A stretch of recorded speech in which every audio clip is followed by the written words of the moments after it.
उसके बाप को पहले मार दिया गया, अभी जिशान सिद्दीकी को मारने की धमकी आ रही है। और सिक्योरिटी बढ़ा दो, पूरी लाइन लगा दो, पूरी मुंबई की पुलिस उनकी ड्यूटी में बजाने में लगा डालो। तो थ्रेड मुंबई पुलिस को क्यों नहीं आई? और एक गैंगस्टर लोग कहां से बैठ के बोलो डायलर पे फोन करके डायरेक्ट ओपन धमकी देते कि तुझे हम ठोक देंगे। अभी मैं तुम्हारे चैनल के माध्यम से ये वीडियो में बोलूंगा कि ऐसे छोटे मोटे गैंगस्टरों से मुंबई नहीं डरता, समझ में आया? लेकिन तुम डायरेक्ट चैलेंज करते हो मुंबई पुलिस को, तो इसकी पूरी जिम्मेदारी मुंबई पुलिस की होती है। तो फिर दया नाग पैदा होंगे, फिर प्रदीप शर्मा पैदा होंगे। लेकिन सवालिया ये है कि ह्यूमन राइट्स ऐसे धमकी देने वालों के ऊपर पहले एक्शन पुलिस मोड पे ले लेती है। तो पुलिस को छोड़ना पड़ेगा, पुलिस को अपने मुताबिक काम करने देना पड़ेगा, तब जाके 80 के दशक का जो गैंगस्टर थे वो खत्म हुए थे। अब वो फिर से ऐसी छोटी छोटी गैंगे आ करके अपना रसूख बना रही है। एंटी टेररिस्ट स्क्वाड जो ATS, समझ में आया? ATS उनको एक बार खुली छूट दी गई थी, अच्छे अच्छे गैंगस्टर को जमीन पे लाके पटके थे उन लोग। बाबा सिद्दीकी के बाद अब बेटे जिशान सिद्दीकी को जान से मारने की धमकी। मैं वो आरिफ अजीज, आप लोग देख रहे हैं हैशटैग मुंबई न्यूज़। जैसे कि 2 दिन से मुंबई का सबसे हॉट टॉपिक बना हुआ है, जैसे कि बाबा सिद्दीकी की हत्या कर दी गई थी, लेकिन अब उनके बेटे को भी थ्रेट आ रहे हैं मारने के। तो आज हमारे साथ इसी मुद्दे पे बात करने के लिए एक बार फिर से मुमरा से नदीम खान उर्फ बाबा खान मौजूद है। आइए उनसे बात करेंगे कि ये जो गैंगस्टर का चलन ये फिर से शुरू हो चुका है। आइए उनसे बात करेंगे। नदीम भाई, जैसे कि अभी रिसेंटली जिशान सिद्दीकी को भी मारने की थ्रेट आई है, क्या कहना चाहिए? थ्रेट आई है, धमकी आई है, ये हमारे तुम्हारे जैसे आदमी डिसाइड कर सकते हैं क्या? नहीं, ये डिसाइड करता है महाराष्ट्र पुलिस। मेरी बात समझ में आई? एक उद्योगपति, एक MLA, जब उसे गोलियों से भून दिया गया मुंबई जैसी सिटी के अंदर, तो थ्रेड मुंबई पुलिस को क्यों नहीं आई? और एक गैंगस्टर लोग कहां से बैठ के बोलो डायलर पे फोन करके डायरेक्ट ओपन धमकी देते कि तुझे हम ठोक देंगे। अभी मैं तुम्हारे चैनल के माध्यम से ये वीडियो में बोलूंगा कि ऐसे छोटे मोटे गैंगस्टरों से मुंबई नहीं डरता, समझ में आया? लेकिन तुम डायरेक्ट चैलेंज करते हो मुंबई पुलिस को, तो इसकी पूरी जिम्मेदारी मुंबई पुलिस की होती है। मुंबई पुलिस की इसलिए होती है, थ्रेट, धमकी भरा फोन, कल जाकर के अग्निशस्त्र यानी फायरिंग, गोलीबारी, ये सब हो सकता है। एक बात बताओ मेरे को, जिशान सिद्दीकी मुंबई का रहवासी है क्या नहीं है? कि वो भी कोई बांग्लादेशी है, कि बांग्लादेशी से इधर आ गया? मुसलमान है, उसके बाप को पहले मार दिया गया, अभी जिशान सिद्दीकी को मारने की धमकी आ रही है। और सिक्योरिटी बढ़ा दो, पूरी लाइन लगा दो, पूरी मुंबई की पुलिस उनकी ड्यूटी में बजाने में लगा डालो।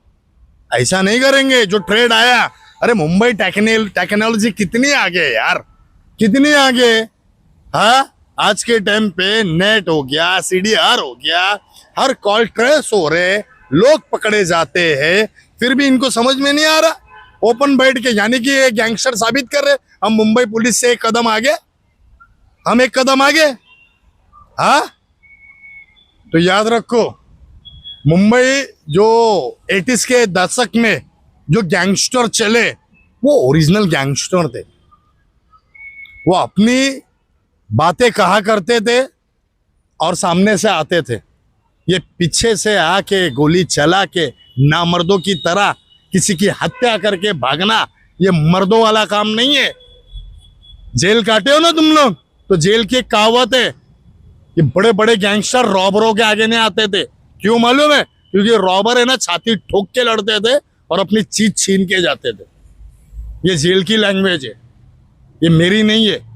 ये मैं तुमको बताना चाहता हूं कि अगर जिशान सिद्दीकी पे धमकी भरा ट्रेड आया है तो उसके ऊपर कार्रवाई होनी चाहिए, और ऐसी कार्रवाई होनी चाहिए कि वर्ल्ड में किधर पे भी आदमी, कोई भी गैंगस्टर, छोटा मोटा गैंगस्टर बड़ी धमकी दे रहा है जिशान सिद्दीकी जैसे के ऊपर, तो उसको घुटने के बल टिकाया जाए। वरना ये मुंबई के पुलिस के ऊपर है ना, बहुत बड़ा सवाल खुलता है।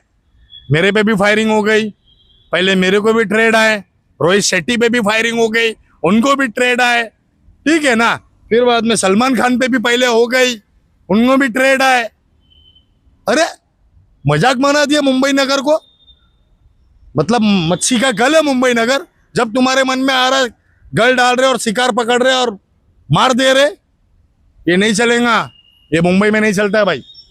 जैसे कि एक 90s का दौर वापस से आ रहा है, जैसे कि ऐसा लग रहा है कि जैसे 90s में जैसे गैंगस्टर थे, वो आते थे, थ्रेड देते थे, कुछ भी उनसे ले लेते थे, लेकिन आज वो थ्रेड वापस से नज़र आ रहा है। क्या बड़े बड़े स्टारों को, बड़े बड़े बिजनेसमैनों को थ्रेड्स आ रहे हैं, मारने की, जान से मारने की धमकी आ रही, तो पुलिस कहीं ना कहीं कमज़ोर नज़र आ रही है। क्या जो ऑफिसर थे हमारे, जो दया नायक सर, इनका खौफ था, क्या वैसे ऑफिसर आना अब शुरू करना पड़ेगा? आपने सिर्फ दया नायक साहब का नाम लिया ना? नहीं, बहुत सारे। नहीं नहीं, वही मैं बोल रहा हूँ, आप भूल गए 26/11 में जो हमारे शहीद हुए ऑफिसर्स, उनके नाम भूल गए? नहीं, दया नायक, प्रदीप शर्मा, अरुण चौहान, राकेश मारिया साहब, ठीक है ना, ऐसे बड़े बड़े, जगदीश कुलकर्णी साहब, ऐसे बड़े बड़े जो ऑफिसर्स थे, जो गैंगस्टरों को घुटने के बल लाया, मुंबई अंडरवर्ल्ड खत्म किया राकेश मारिया साहब ने, मुंबई अंडरवर्ल्ड। समझ में आया?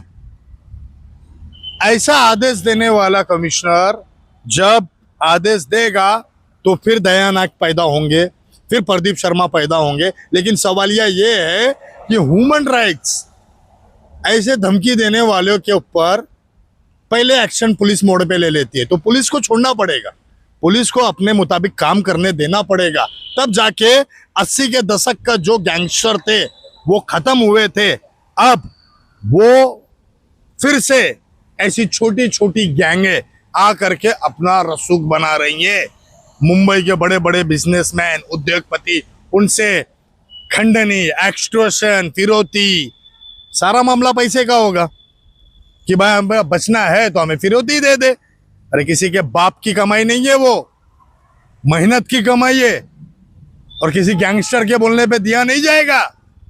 समझ में आया? ईश्वर के बाद मुंबई पुलिस ने ये बीड़ा उठाया है कि मुंबई के नागरिकों को रक्षा देगी, तो जीशान सिद्दीकी के ऊपर अगर ऐसा हमला हुआ तो ये सवालिया हो जाएगा महाराष्ट्र में, और बड़े बड़े उद्योगपतियों के ऊपर ऐसी घटना घड़ी तो मुंबई महाराष्ट्र पुलिस के ऊपर ये बहुत बड़ा सवालिया है। अव्वल तो याद रखो, उन गैंगस्टरों को मैं कहना चाहूंगा, कुल्लुम नफ्सुम जायकतुल मौत, जिंदगी और मौत का मालिक रब है। तुम भले ही लॉन्चर क्यों ना ले आओ, लेकिन अगर एक लाफे में मौत हो जाए अल्लाह के हुक्म से तो तुम्हारी लॉन्चर किसी काम की नहीं। याद रखना, ये मुंबई शहर है और समुद्र के तट का शहर। अच्छे अच्छे स्मगलर आए, अच्छे अच्छे गैंगस्टर आए, जो आप अपनी बीवी बच्चों को है ना सिर्फ संभालने में लगे हुए, लेकिन ये जुल्म नहीं किए। बाबा सिद्दीकी के ऊपर जो जुल्म हुआ, ठीक है, चाहे वो जैसा भी हो, जीशान सिद्दीकी के ऊपर जुल्म होगा तो हर बच्चा जवाब देगा। जय हिंद, जय महाराष्ट्र। एक बार फिर से बाबा खान ने अपने स्टाइल में उन गैंगस्टरों को जवाब दिया है। इनका साफ ये था कि मुंबई पुलिस सबसे बड़ी है, मुंबई पुलिस चाहो तो कोई मस्जिद के बाहर से, मंदिर के बाहर से चप्पल नहीं चुरा सकता। अगर मुंबई पुलिस चाहो तो ऐसे कॉल आना तो दूर, कोई ऐसा सोच भी नहीं सकता किसी को धमकी देना। अगर मुंबई पुलिस चाहो तो ऐसे गैंगस्टर, जैसे कि 90s में मुंबई पुलिस ने ऐसे गैंगस्टर को मुंबई से साफ किया था, फिर से कर सकती है। अगर मुंबई पुलिस को पूरी पूरी छूट दी जाए, मुंबई पुलिस को पूरा पूरा जो हक मुंबई दिया जाए। पुलिस में एंटी टेररिस्ट स्क्वाड जो ATS, समझ में आया? ATS, उनको एक बार खुली छूट दी गई थी। अच्छे अच्छे गैंगस्टर को जमीन पे लाके पटके थे उन लोग। उनका नाम ही था अल्लाह की पुलिस। पुलिस आई तो अल्लाह की पुलिस आई, क्योंकि ये डायरेक्ट अल्लाह तक पहुंचाने का काम करती है। फिर से ATS को मौका दो। और आज तो टेक्नोलॉजी है, वेपन से, गन से एक ऑफिसर से ATS के अंदर। अगर मैं एक दिन का भी गृह मंत्री बना ना, एक दिन का, तो मुंबई ATS को ऐसी छूट दूंगा कि जितने अंडरवर्ल्ड से और जितने देश के द्रोही है सबको उठा उठा के ओपन काउंटर करो। जय हिंद, जय महाराष्ट्र. तो यहाँ पर ये सवाल आ रहा है कि मुंबई पुलिस को छूट देना बहुत ज़रूरी है, क्योंकि मुंबई पुलिस सबसे ऊपर है और मुंबई पुलिस क्या कर सकती है ये सभी जानते हैं। लेकिन यहाँ पर ये है कि मुंबई पुलिस को पूरी छूट नहीं दी जाती। तो जैसे कि बाबा खान ने कहा कि मुंबई पुलिस में से बहुत से ऑफिसर है जिन्होंने यहाँ से गैंगस्टरों को ख़त्म किया है। अब वक्त आ गया है, क्योंकि लगातार बड़े बड़े उद्योगपति, बॉलीवुड स्टार और बिजनेसमैनों को धमकी दी जा रही है और जान से मारने की धमकी दी जा रही है। जैसे जिशान सिद्दीकी को भी जान से मारने की धमकी, वो कॉल रिकॉर्डिंग था, उसने साफ कहा कि मैं तुझे मारूंगा और ज़रूर मारूंगा। अब देखना यह है कि मुंबई पुलिस इस चीज़ को किस तरह लेती है और आने वाले वक्त में मुंबई पुलिस फिर से एक बार उसी पावर में आना चाहिए जबकि 90s में थी और पूरे गैंगस्टर को यहाँ से खदेड़ दिया जाएगा। तो मुंबई पुलिस पे सभी को भरोसा है, आने वाले वक्त में मुंबई पुलिस अपना रुतबा और अपनी जो इज्जत और अपना जो पावर है वो ज़रूर दिखाएगी और ये जो थ्रेड आने शुरू हुए ये ज़रूर बंद होगा। आपका क्या कहना है इस बारे में कमेंट बॉक्स में हमें ज़रूर बताना। तो ऐसी और अपडेट के लिए देखते रहिए पब्लिक रिपोर्टर शहबाज शेख के साथ आरिफ अजीज।